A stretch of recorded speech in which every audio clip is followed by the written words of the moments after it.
पिछले लेक्चर में हमने बात किया था पोलर कोऑर्डिनेट सिस्टम पे, और हमने पोलर कोऑर्डिनेट सिस्टम को रेक्टेंगुलर कोऑर्डिनेट सिस्टम के साथ मैप किया था, रेक्टेंगुलर कार्टेशियन कोऑर्डिनेट सिस्टम के साथ।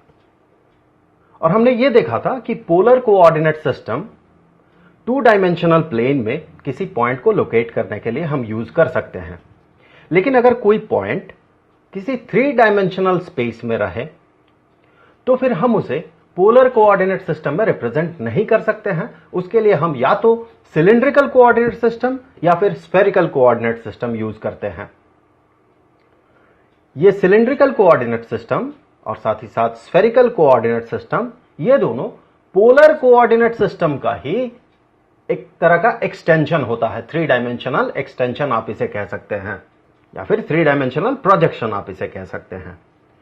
तो चलिए मान लेते हैं कि रेक्टेंगुलर कार्टेशियन कोऑर्डिनेट सिस्टम में हम एक पॉइंट को जो कि 3 डायमेंशनल स्पेस में सिचुएटेड है उसे रिप्रेजेंट करेंगे। तो इसके लिए हम मान रहे हैं कि यह है y एक्सिस, यह है x एक्सिस और यह है z एक्सिस। थोड़ा ध्यान दीजिएगा, XY प्लेन जो है, अब ये XY प्लेन है। नॉर्मली जब हम 2 डायमेंशनली इसे रिप्रेजेंट करते हैं तो हम ऐसे Y एक्सिस ड्रॉ करते हैं और ऐसे X एक्सिस ड्रॉ करते हैं, और ये जो प्लेन है, जो स्क्रीन का प्लेन है, इसे हम मानते हैं XY प्लेन। हमने ये जो 3 डायमेंशनल स्पेस है इसमें X एक्सिस को इस डायरेक्शन में ड्रॉ किया, अर्थात आप मान सकते हैं X एक्सिस जो है ये इस प्लेन से नॉर्मली आउटवर्ड्स है, इस स्क्रीन के प्लेन से, और ये है y एक्सिस और ये है z एक्सिस। तो फिर अब जो स्क्रीन वाला प्लेन है ये yz प्लेन है। तो चलिए एक पॉइंट हम लोकेट करते हैं इस 3 डायमेंशनल स्पेस में, कुछ ऐसा। इस पॉइंट को अगर हम रिप्रेजेंट करना चाहते हैं रेक्टेंगुलर कार्टेशियन कोऑर्डिनेट सिस्टम में, तो सबसे पहले हम इस पॉइंट से एक परपेंडिकुलर ड्रॉप करेंगे इस xy प्लेन में, और वो कुछ होगा ऐसा।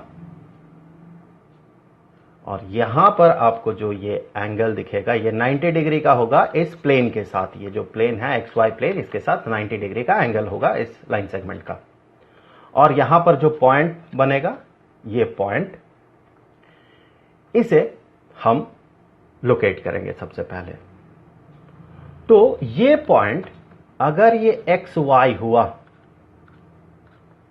ये पॉइंट, इसका लोकेशन, इस पॉइंट का लोकेशन, और ये हाइट अगर ये z हुआ, तो हम इस पॉइंट को कहते हैं, ये पॉइंट है जिस पॉइंट को हम लोकेट करने वाले हैं, जिस पॉइंट को हम रिप्रेजेंट करेंगे रेक्टेंगुलर कोऑर्डिनेट सिस्टम में, उसे हम कहेंगे ये है पॉइंट x, y, z। ये जो लेंथ है, ये लेंथ, ये z है। तो फिर इस पॉइंट तक हम कैसे पहुंचेंगे? इस पॉइंट तक पहुंचने के लिए सबसे पहले हमें अलोंग x एक्सिस आगे बढ़ना होगा, और हम ओरिजिन से अलोंग x एक्सिस कुछ आगे बढ़ते हैं, कुछ इतना। तो ये हो गया x, जो कि ये वैल्यू है, जो कि यहां पर देखिए ये वैल्यू है। अब हमें इस पॉइंट तक पहुंचने के लिए y एक्सिस में कुछ आगे बढ़ना पड़ेगा, और हम y एक्सिस के पैरेलल कुछ आगे बढ़ते हैं, कुछ ऐसे, और इस पॉइंट तक पहुंचते हैं। तो ये जो लेंथ है, ये लेंथ हो गया y, ये वाला वैल्यू, ये वैल्यू। तो फिर ये x, ये y और ये z। तो हम इसे रेक्टेंगुलर कार्टेशियन कोऑर्डिनेट सिस्टम में कहेंगे इस पॉइंट को x, y, z। एग्जाम्पल के तौर पे मान ले कि ये जो लेंथ है, ये लेंथ, ये है 3, और ये जो लेंथ है, ये लेंथ है फॉर एग्जाम्पल ये है 4, और यहां पर ये जो लेंथ आपको दिख रहा है लाइन सेगमेंट का लेंथ, ये है 5। तो फिर इस पॉइंट को हम कहते हैं, ये पॉइंट होगा 3, 4, 5। तो इस तरह से हम एक पॉइंट को, अगर वो 3 डायमेंशनली सिचुएटेड हो, 3 डायमेंशनल स्पेस में सिचुएटेड हो, तो हम उसे रेक्टेंगुलर कार्टेशियन कोऑर्डिनेट सिस्टम में इस तरह से रिप्रेजेंट करते हैं। अब मान ले उसे हम सिलिंड्रिकल कोऑर्डिनेट सिस्टम में रिप्रेजेंट करेंगे, तो वही स्पेस, वही रेफरेंस पॉइंट, अर्थात ये जो पॉइंट है, ये ओरिजिन, ये यहां पर है, और पॉइंट भी वही है, तो ये रहा वो पॉइंट। इसका जो लोकेशन है, इस लोकेशन को हमें रिप्रेजेंट करना होगा सिलिंड्रिकल कोऑर्डिनेट सिस्टम में। अगर आप पोलर कोऑर्डिनेट सिस्टम के साथ कंफर्टेबल है तो ये आपके लिए बहुत आसान होगा। करना हमें यह है कि पिछले केस की तरह ही एक हम परपेंडिकुलर ड्रॉप करेंगे एक्स वाई प्लेन में। तो मैं फिर से लिख देता हूं कि ये है एक्स एक्सिस, ये है वाई एक्सिस और ये है जेड एक्सिस। तो ये हो गया एक्स वाई प्लेन। इस प्लेन पे हम एक परपेंडिकुलर ड्रॉप करेंगे कुछ ऐसा। तो हमें इस प्लेन पे एक पॉइंट मिलेगा, जिस पॉइंट में ये जो परपेंडिकुलर है ये इस प्लेन को इंटरसेक्ट करेगा। वो पॉइंट होगा कुछ ये वाला पॉइंट। अब इस पॉइंट को पिछले केस में हमने कहा था, इसे हमने रिप्रेजेंट किया था एक्स वाई से। क्यों किया था? क्योंकि हम यूज कर रहे थे रेक्टेंगुलर कार्टेशियन कोऑर्डिनेट सिस्टम। अब हम चूंकि यूज करेंगे सिलिंड्रिकल कोऑर्डिनेट सिस्टम, जो कि पोलर कोऑर्डिनेट सिस्टम का ही एक प्रोजेक्शन है, 3 डायमेंशनल प्रोजेक्शन, तो हम ऐसे इसे रिप्रेजेंट नहीं करेंगे। हमें क्या करना होगा, जैसे हम पोलर कोऑर्डिनेट सिस्टम में करते थे, इस पॉइंट को हम उस तरह से रिप्रेजेंट करेंगे। तो इसके लिए हमें क्या करना होगा, हमें यह पता लगाना होगा कि यह पॉइंट ओरिजिन से कितना दूर है। तो ये पॉइंट मान ले कि ओरिजिन से r डिस्टेंस दूर है। और साथ ही साथ हम ये भी पता लगाते हैं कि ये जो लाइन सेगमेंट है, अर्थात ओरिजिन और इस पॉइंट को मिलाने वाला जो लाइन सेगमेंट है, वो line segment positive x axis के साथ कितना एंगल बना रहा है। और वो एंगल जो हम कंसीडर करते हैं एक्स एक्सिस से, पॉजिटिव एक्स एक्सिस से एंटी क्लॉकवाइज डायरेक्शन में रोटेट करते हुए हम उसे कंसीडर करते हैं। ऊपर से देखें तो ये आपको एंटी क्लॉकवाइज डायरेक्शन दिखेगा। अगर आप यहां ऊपर से देखें तो आपको ये एंटी क्लॉकवाइज दिखेगा, ये डायरेक्शन। ये एंगल अगर थीटा हुआ तो फिर हम इस पॉइंट को रिप्रेजेंट करते हैं कुछ ऐसे। ये है r, थीटा। तो ये तो हमने इसे रिप्रेजेंट कर दिया पोलर कोऑर्डिनेट सिस्टम से।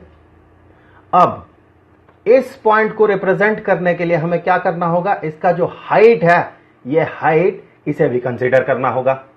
तो ये जो हाइट होगा इसका, इस केस में मान ले कि वो हाइट है z है वो हाइट। यहां से लेके यहां तक का जो डिस्टेंस है ये है z। तो इस पॉइंट को हम कहेंगे, ये जो पॉइंट है इसे हम कहेंगे सिलिंड्रिकल कोऑर्डिनेट सिस्टम में इसे ऐसे रिप्रेजेंट करेंगे कि यह है r, थीटा, z।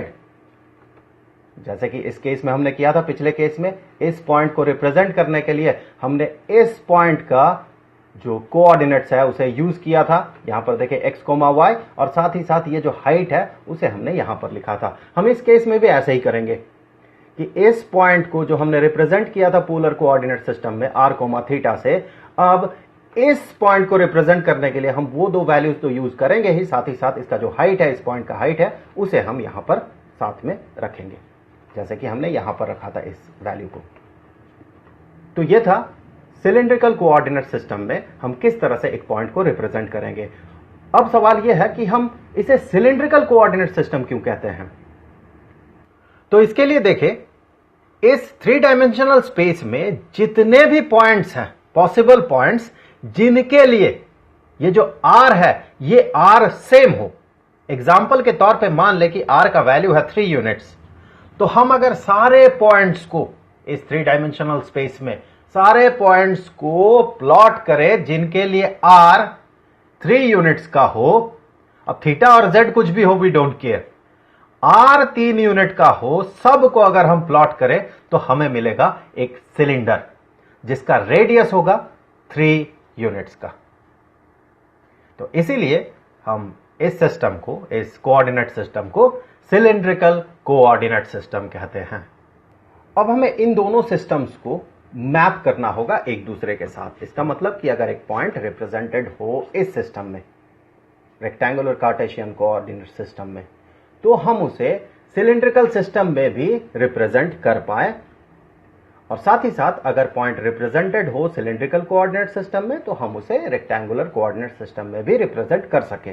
अर्थात हमें एक्स, वाई, जेड को r, थीटा और z के फंक्शन में रिप्रेजेंट करना है, और r, थीटा और z को x, y और z के रेस्पेक्ट में रिप्रेजेंट करना है। तो यहां देखने वाली बात सबसे पहले यह है कि ये जो z है दोनों में सेम है, तो z के लिए हमें बॉदर नहीं करना पड़ेगा। तो हम पहले ही लिख देते हैं कि ये जो z है इस सिस्टम में जो होगा उस सिस्टम में भी वही होगा। मुद्दा है x और y को हमें r और थीटा के साथ मैप करना होगा। तो इससे पहले पोलर कोऑर्डिनेट सिस्टम में हमने देखा था कि यहां x और y को किस तरह से r और थीटा के साथ हम मैप करते हैं। इस फिगर में देखें, बेहतर समझ में आएगा। इस पॉइंट का जो कोऑर्डिनेट्स है वह है x और y, और यहां इस सिलिंड्रिकल सिस्टम में इसका जो कोऑर्डिनेट्स है वो है r और थीटा। तो अगर आप पोलर कोऑर्डिनेट सिस्टम और रेक्टेंगुलर कोऑर्डिनेट सिस्टम को मैप कर सकते हैं तो इस केस में भी आप x, y और r थीटा को मैप कर सकते हैं। चलिए मैं एक बार फिर से इन्हें मैप कर देता हूं। तो सबसे पहले इस फिगर में अगर आप देखें तो आप ये पाएंगे कि यहां इस पॉइंट से अगर आप ओरिजिन तक एक लाइन सेगमेंट ड्रॉ करें तो ये 90 डिग्री का एंगल आपको मिलेगा, और ये जो ट्राइंगल होगा एक राइट ट्राइंगल होगा, और ये जो है ये r के बराबर होगा और ये हाइपोटेन्यूज होगा। तो हम इससे कह सकते हैं कि r is equal to square root of x square plus Y square. अब देखिए ये जो एंगल होगा थीटा, ये कितना होगा, ये जो एंगल होगा थीटा ये किसके बराबर होगा। तो इसी ट्राइंगल को देखें, इस राइट ट्राइंगल को देखें कि हम कह सकते हैं कि tangent of theta is equal to y divided by x। तो इससे आगे हम कहेंगे कि theta is equal to inverse tangent of y divided by x। अब देखें हम x और y को r और थीटा के रेस्पेक्ट में कैसे रिप्रेजेंट करते हैं। तो उसके लिए देखें इसी ट्राइंगल में हम कह सकते हैं कि sine of theta is equal to y divided by r। Sine of theta is equal to perpendicular divided by hypotenuse.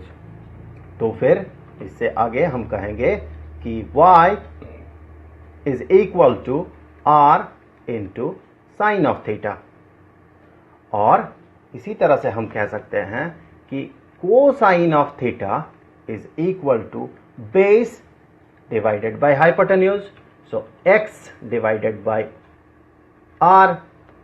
तो फिर इससे आगे हम कहेंगे कि x is equal to r into cosine of theta.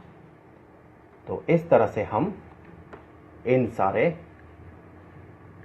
Coordinates को एक दूसरे के साथ मैप करते हैं। z is equal to z, r is equal to square root of x square plus Y square, और theta is equal to inverse tangent of y divided by x। तो ये तो हो गया रेक्टेंगुलर कोऑर्डिनेट सिस्टम से cylindrical coordinate system में हम किस तरह से इन्हें मैप करेंगे।